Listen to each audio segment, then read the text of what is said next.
मर्यादा पुरुषोत्तम श्री राम के जन्मोत्सव पर बचेली नगर में शुक्रवार को हिंदू नव वर्ष का राम जन्मोत्सव समिति द्वारा भव्य विशाल शोभा यात्रा निकाली गई।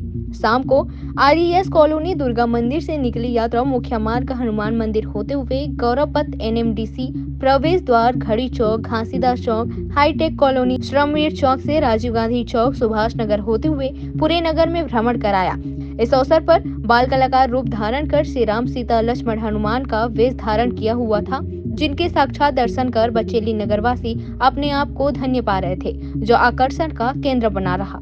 आतिशबाजियों के बीच माथे पर तिलक एवं सिर में भगवा साफा बांधे हुए बच्चे बुजुर्ग युवा महिलाएं सभी डीजे की धुन में एक ही नारा एक ही नाम जय श्री राम के जयकारे लगाते हुए शामिल हुए। बजरंग बली जैसे ओजपूर्ण गीतों की धुन पर जमकर थिरकते रहे। वहीं नगर जय श्री राम के जयकारों से गुंजायमान रही। वहीं चारों ओर भगवा ध्वज लहराता रहा। सुरक्षा को लेकर बचेली पुलिस के नगर निरीक्षक गोविंद यादव एवं उनके समस्त अमले साथ ही दंतेवाड़ा उप पुलिस अधीक्षक योगेंद्र पटेल ने शांति पूर्वक जुलूस को ससम्मान संपन्न कराया। बचेली से फखरे आलम की रिपोर्ट।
Body,